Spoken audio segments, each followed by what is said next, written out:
Escreveu João capítulo 6, diz bem assim: após essas coisas, Jesus partiu para o outro lado do mar da Galileia, que é o mar de Tiberíades.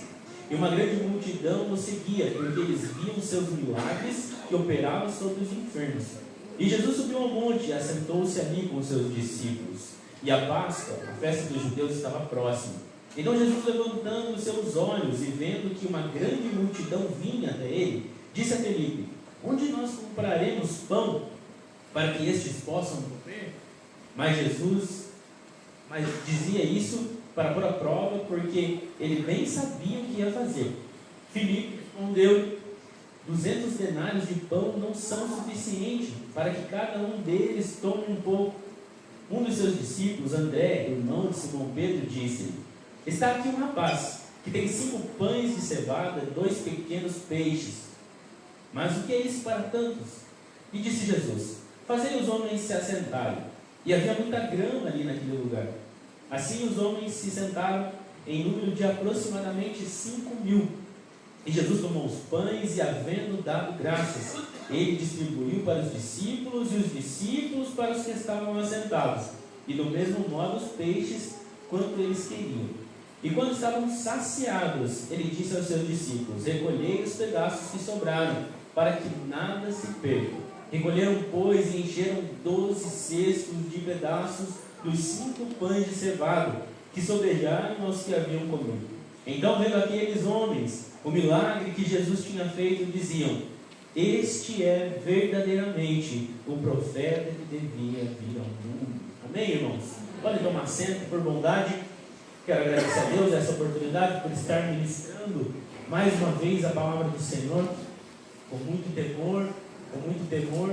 Quero compartilhar um pouco do que o Senhor falou comigo nessa tarde, acerca dessa palavra, desse texto, um texto conhecido, um texto que nós já lemos, um texto que talvez as crianças também já ouviram muito, um texto que fala sobre um milagre, o primeiro milagre da multiplicação. Se lermos mais para frente na palavra de Deus, veremos outro milagre de multiplicação, mas este foi o primeiro.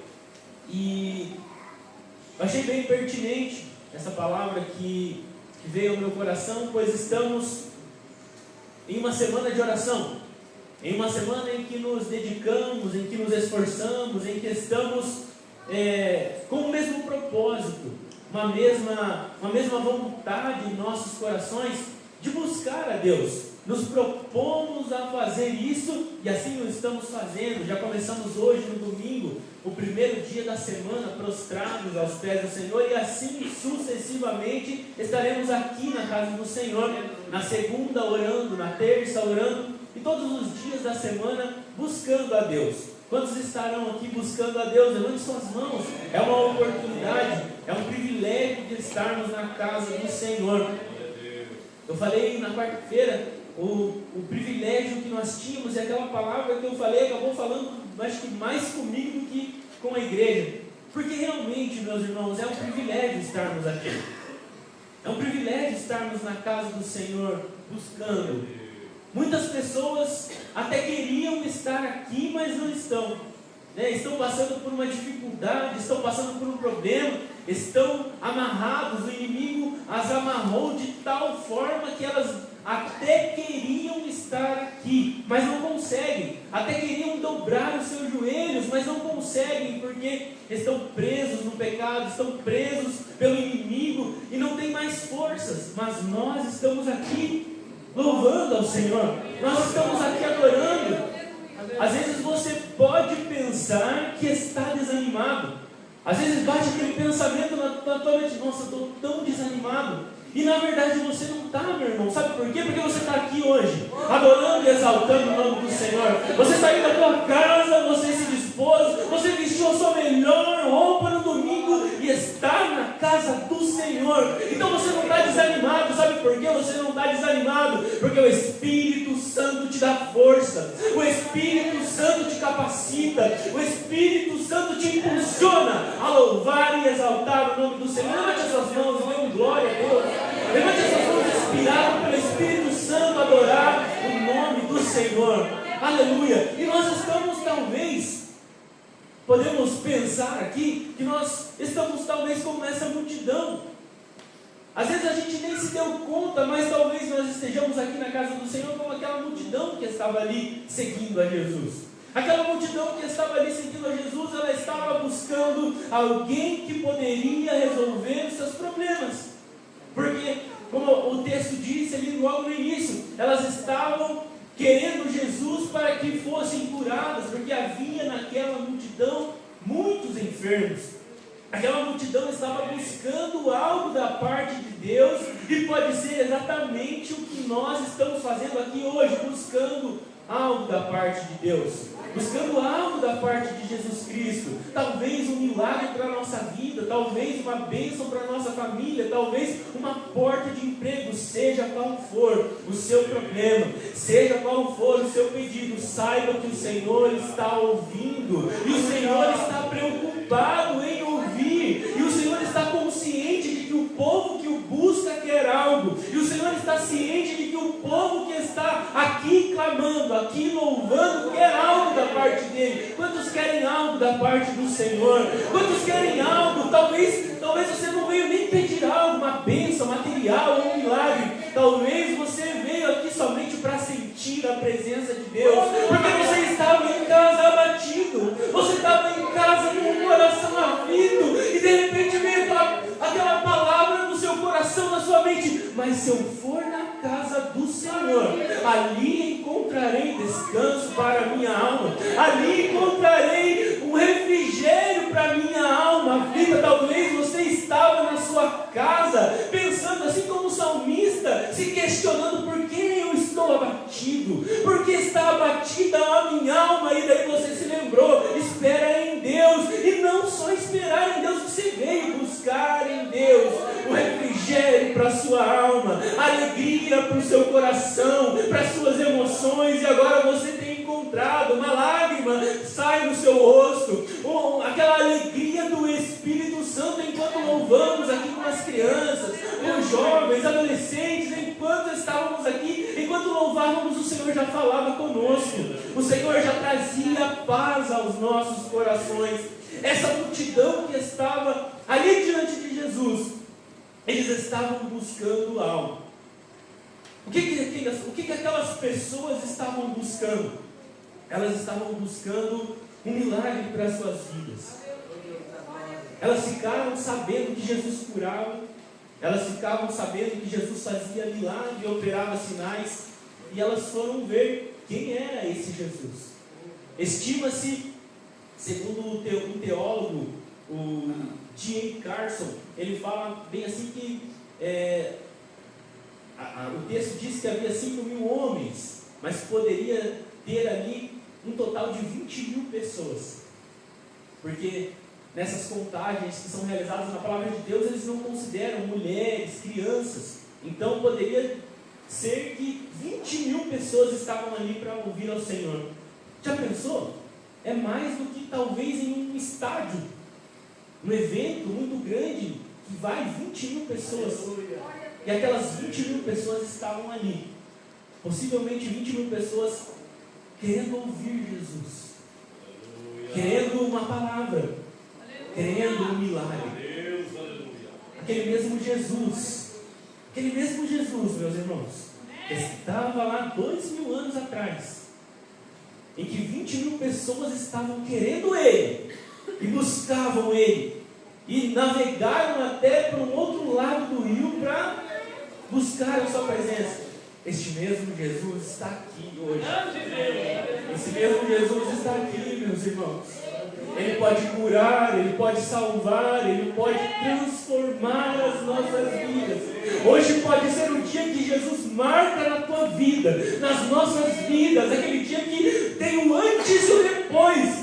Existia um antes do dia 6 de abril, em que eu estava abatido, em que eu estava com problemas, mas pode hoje ser um marco na tua vida. E daqui em diante, depois do dia 6 de abril, no primeiro dia da campanha, Jesus falou comigo, uma palavra veio ao meu coração, eu mudei a minha história depois daquele dia 6 de abril. Eu estava pensando que eu ia fazer uma campanha inteira, irmão. Eu estava pensando que eu ia fazer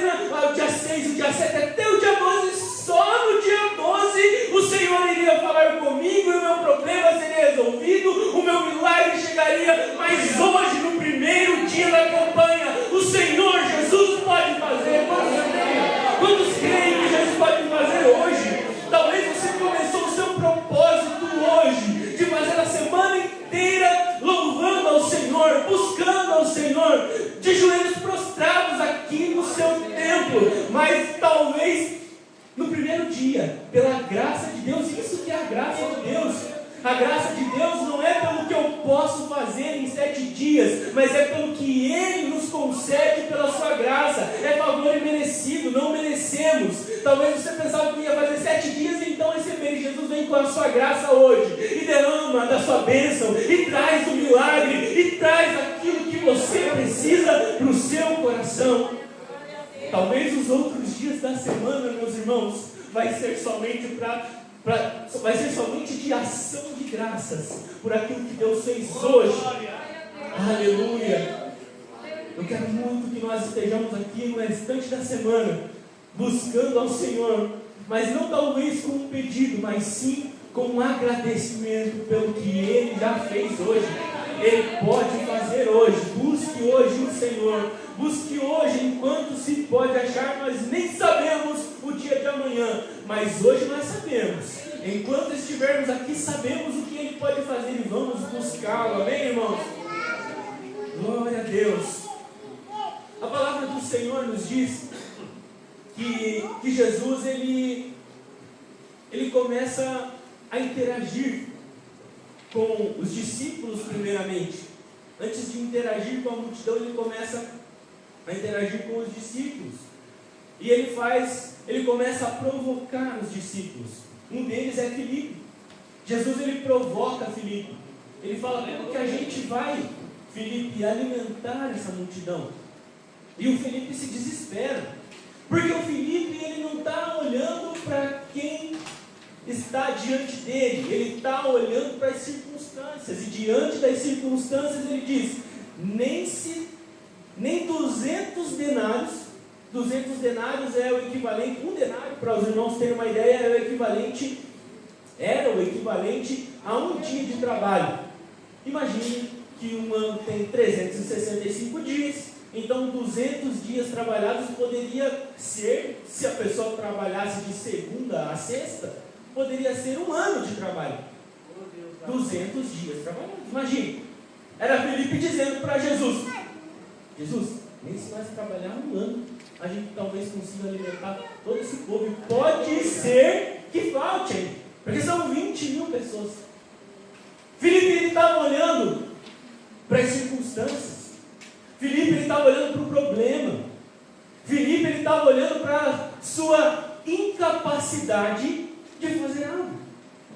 Filipe não estava olhando para aquele que poderia fazer algo. Filipe não estava olhando para aquele que poderia resolver o problema. Filipe estava olhando para a circunstância e não estava olhando para o Messias, a quem ele estava seguindo. Muitas vezes nós nos encontramos nesse cenário, meus irmãos.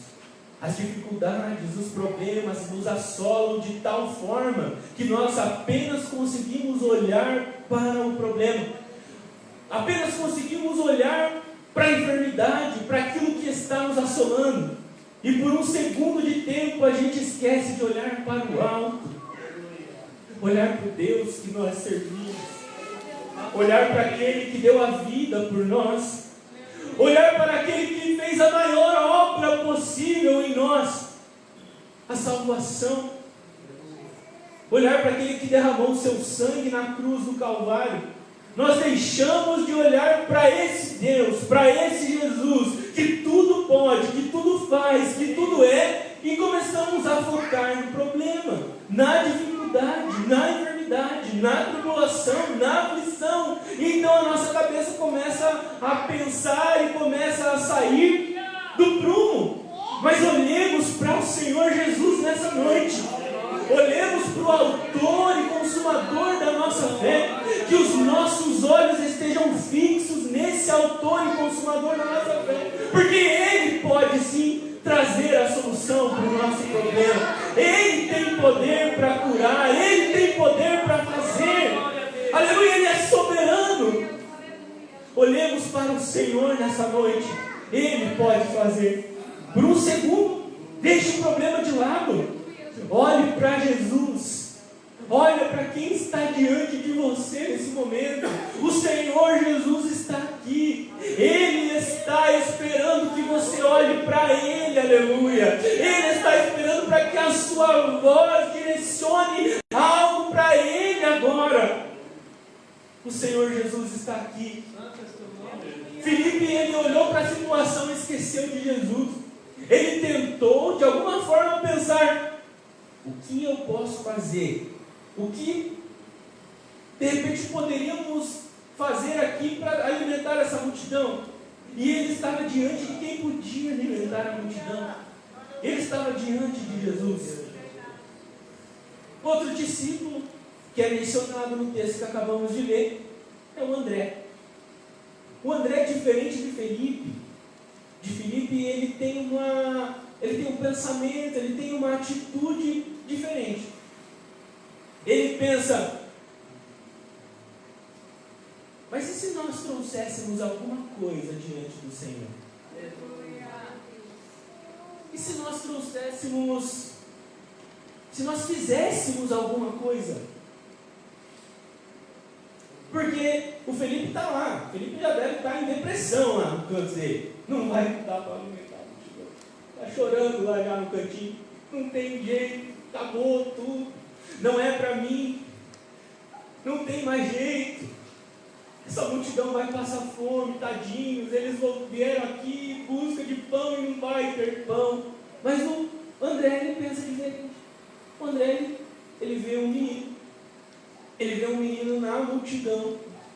Numa multidão que só queria o que Deus podia fazer, o que Jesus podia fazer.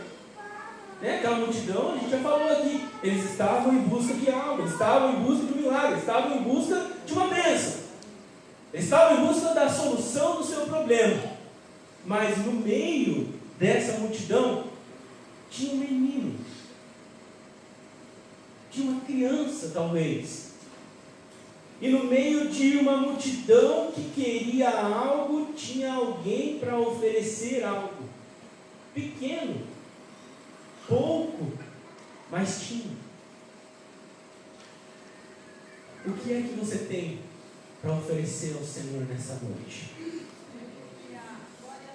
O que você trouxe diante do Senhor nessa noite? Às vezes você está se perguntando: poxa, mas o que eu tenho é tão pouco, o que eu tenho é tão pequeno. Talvez você pode ter se perguntado agora: será que um glória a Deus vale? Será que um aleluia vale? Será que uma lágrima no meu olho vale? Será que uma mão levantada vale? E daí você pode: não, Senhor, é muito pouco. É muito pouco perto do que o Senhor tem. É muito pouco perto do que o Senhor é. Mas o Senhor está nos dizendo nessa noite: o seu glória a Deus vale. A sua oração vale. O seu joelho dobrado vale. As suas mãos levantadas valem. É pouco, mas o pouco nas mãos do Senhor é muito. O pouco nas mãos do Senhor é suficiente para nós que estamos olhando a circunstância, para nós que estamos olhando o problema, para nós que estamos passando pela dificuldade. É pouco, mas para o Senhor é o suficiente. Sabe por que para o Senhor é o suficiente? Porque Ele transforma um pouco em muito. Ele transforma um glória a Deus em milagre. Ele transforma um aleluia em bênção. Ele transforma aquilo que nós trazemos até o altar. Ele transforma aquilo que nós trazemos diante dEle em uma bênção infinitamente maior do que pensamos, infinitamente maior do que imaginamos. O nosso Deus pode, o nosso Deus faz, o nosso Deus é digno, é soberano, é poderoso, é maravilhoso. Já era para você estar dando glória. O nosso Deus é digno de toda a honra, toda a glória, todo o poder, toda a adoração. Ele nos salvou, Ele nos limpou, Ele derramou o seu sangue na cruz do Calvário para que hoje estivéssemos aqui adorando o seu santo nome. Aquele hino diz: foi por causa dele que eu não parei, foi por causa dele que eu não desisti. E muitas vezes, para não desistir, nós apenas devemos entregar tudo para Ele. Tudo. confiar só nele. Aquela criança, aquele menino ensinou aquele monte de adulto que ao invés de buscar algo, ele poderia dar aquilo que ele tinha. Aleluia. Um menino com o coração correto, com o pensamento correto em relação a Messias que estava diante dele, foi um instrumento para alimentar uma multidão. 5 pães de cevada. O pão de cevada era um pão talvez inferior, considerado inferior a um pão normal. Mas aquele pão foi suficiente para que uma multidão fosse alimentada. O que é mais lindo na palavra, meus irmãos? O que é mais lindo da parte do nosso Deus, do Deus que nós servimos, é que o nosso Deus, ele sendo poderoso, o nosso Deus sendo soberano, sendo onipotente, onisciente, onipresente, com todos os atributos, Deus de amor, um Deus santo, esse Deus, ele espera que nós cooperemos com aquilo que ele vai fazer. Vocês têm noção disso? Vocês têm noção do quão grandioso é isso? Um Deus soberano, poderoso, digno de toda a honra e toda a glória. Ele espera que nós participemos da sua obra. Em toda a Bíblia, a gente vê esse tipo de pensamento, esse tipo de atitude da parte de Deus. Quando a mulher está diante do profeta, foi ministrado há alguns dias aqui, quando a mulher está diante do profeta, o profeta fala para ela: vá na vizinhança e peça vasos, vasilhas, potes. Fala uma coisa para mim, meu irmão. Jesus, Deus ali naquela situação, não poderia solucionar o problema daquela mulher ali? Poderia ou não poderia? Poderia ou não poderia? Nosso Deus tinha poder para resolver o problema daquela mulher ali de imediato. Sim ou não?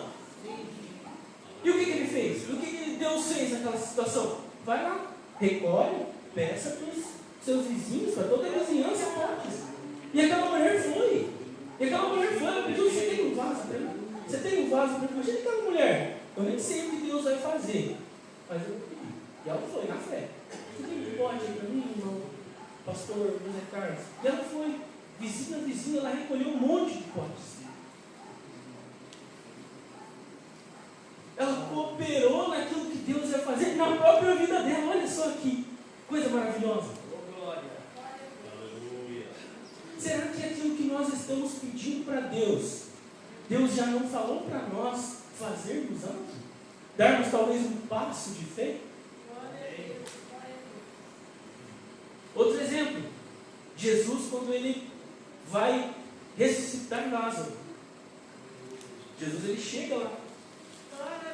Jesus tinha o poder, meus irmãos, de ordenar que aquela pedra fosse despedaçada em poeira. Deus da glória. Jesus tinha poder para isso? Tinha ou não? Tinha poder para isso. Se ele falasse para aquela pedra vir em pó agora, aquela pedra, ela nem teria sido removida, ela teria desaparecido. Eu creio que o meu Jesus tem poder para fazer isso. Você crê nisso também? Mas o que Jesus fez, irmão? O que Jesus fez? Gabriel, Mateus, Gabriel aqui também, Israel, Enéas, vão ali na frente daquele túmulo ali e remove aquela pedra. O que talvez fosse mais fácil aos olhos? Ressuscitar um morto ou pedir que aquela pedra fosse desaparecida, virasse pó? Eita glória! Aleluia! Mas vocês estão entendendo que Jesus nos chama, Deus nos chama para cooperar naquilo que Ele está fazendo? Amém, irmão? Se o Senhor te chamar hoje para cooperar na sua obra, qual que vai ser a sua resposta? Ah, não, Senhor, o Senhor tem poder para fazer tudo, eu vou sentar aqui, só vou esperar o Senhor fazer. Mas Deus está nos chamando para fazer algo. Deus está nos chamando para dobrarmos os nossos joelhos. Deus está nos chamando para dar um passo de fé. Deus está nos convidando. Olha o privilégio, meus irmãos. Falei agora há pouco de um privilégio que nós temos. E esse é mais um dos privilégios de cooperarmos naquilo que Deus está fazendo. De sermos comparticipantes não só das bênçãos que teremos no céu, mas agora na terra, pregando o Evangelho, orando pelos enfermos, fazendo algo no reino de Deus, para que o seu nome seja glorificado. Às vezes a bênção que nós estamos esperando é tão somente vai acontecer de acordo com o passo que nós dermos.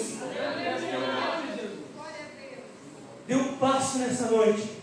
Dê um passo nessa noite. O Senhor está falando aos nossos corações. Vamos dar um passo de fé. Vamos fazer algo para cooperar na obra que o Senhor está fazendo. Tem algum cooperador para a obra do Senhor aqui? Tem algum cooperador para a obra do Senhor aqui? Dizendo: Senhor, eu vou. Falando assim como Isaías disse lá em Isaías no capítulo 6. Senhor, eis-me aqui. O Senhor está falando: a quem eu enviarei? O Senhor poderia ir sozinho? O Senhor poderia fazer? O Evangelho poderia ser ali anunciado? A salvação poderia ser anunciada? Mas o Senhor está dizendo: a quem enviarei? A quem enviarei? Será que tem alguém para ser enviado do Senhor nessa noite? Será que tem alguém para dizer: eis-me aqui, Senhor, envia-me a mim? Será que você pode dizer nessa noite? Fala agora com sua boca: Senhor, eis-me aqui. Os adolescentes cantavam: Senhor, eis-me aqui, vem transformar meu ser. Será que você pode dizer ao Senhor: Senhor, eis-me aqui, eu quero ir, Senhor, eu estou disposto, eu quero fazer a tua obra, eu quero ser usado por ti. Eu não quero me ver inerte ao que está acontecendo no teu reino. Eu quero ser um participante. Aleluia. Quando o Senhor tem um hino que eu gosto muito, que fala bem assim: Senhor, quando você fizer algo nessa geração, eu quero participar. Não faça sem mim, Senhor. Se há oportunidade de servir ao Senhor, faça nessa noite. E a gente já parte para o final da mensagem. Num outro momento a gente continua a explanação, mas tem algo que falou muito comigo nesse texto, nessa tarde. E agora não mais relacionado ao menino que trouxe os 5 pães e os 2 peixinhos, não mais aos discípulos que estavam, um não sabendo o que ia acontecer e o outro até pensando ali, o caso de André, pensando que poderia acontecer algo. Mas tem uma atitude, e aí a gente finaliza essa mensagem hoje, nessa noite. Tem uma atitude que precede milagre. Aleluia. Tem uma ação que precede bênção. E qual que é essa ação, Fernando? Qual que é essa atitude que precede a bênção? Que eu faço e então a bênção vem. Existe algo que a gente pode fazer, e esse algo precede um milagre. Porque aquela multidão estava ali esperando algo. Existia uma matéria, existia um insumo do milagre, mas tem uma atitude que agora o Senhor Jesus toma. E lá na carta que Paulo escreveu aos Coríntios capítulo 11, aquele tão famoso texto da ceia do Senhor, que nós leremos, se pela misericórdia do Senhor ainda estivermos aqui e não tiver vindo buscar a sua igreja, nós vamos ler. Porque assim eu recebi do Senhor, que também nos ensinei. Que o Senhor Jesus, na noite em que foi traído, tomou o pão e, tendo dado graça. É pouco, talvez, o que você tem. As coisas que aconteceram na sua vida talvez sejam pequenas. Mas você é grato por aquilo que você já recebeu. Porque às vezes nós estamos querendo tantas coisas, nós estamos buscando tantas bênçãos, nós estamos buscando algo da parte de Deus que a gente nem imagina que nós só teremos se antes dermos graça por aquilo que já temos. Eu peço que você fique de pé e a gente já vai orar para finalizar. E eu quero que nessa oração, meus irmãos, eu quero que nessa oração, antes de pedir algo, antes de clamar a Deus por alguma coisa, nós sejamos gratos por aquilo que Ele já fez. Quer sentir a presença de Deus nessa noite? Quer sentir a presença de Deus de uma maneira sobrenatural nessa noite? Quer ser tocado pelo Espírito Santo nessa noite? Comece a agradecer aquilo que você já tem. Comece a agradecer aquilo que você já recebeu. Comece a agradecer o que está nas suas mãos. O pão, 5 pães e 2 peixinhos estavam nas mãos do Senhor. E sabe o que Ele fez? E sabe o que Ele fez? Antes de multiplicar, antes de abençoar 20.000 pessoas, Ele o levantou para os céus e disse: Pai, te dou graças por isso. E tendo dado graças, aí o pão foi partido e multiplicado. Quer receber algo da parte do Senhor nessa noite? Comece agradecendo o que Ele já fez por você. As bênçãos que estão nas tuas mãos. Levante as suas mãos para os céus agora e vamos orar juntos, agradecendo o que Ele fez por nós, agradecendo o que Ele fez pela sua igreja. Agradeça pelos seus filhos, agradeça pela sua família. Talvez antes de orar para que talvez um filho seja salvo, agradeça pela vida dele agora. Senhor, eu te agradeço pelo filho que me destes. Senhor, eu te agradeço por tudo que o Senhor fez por mim. Senhor, eu te agradeço porque eu ainda não vi a bênção, mas eu sei que agradecendo a bênção virá. Senhor, nós te agradecemos nessa noite. Olha ao Senhor neste momento. Deixa o Espírito Santo conduzir você em oração, te agradecendo por tudo aquilo que Ele já fez. Senhor, nós te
pela saúde, nós te agradecemos, Senhor, pelos bens materiais que nos tem concedido, nós te agradecemos pelo trabalho, obrigado, Senhor. Nós não merecíamos e mesmo assim o Senhor fez. Nós somos gratos, Pai, a Ti.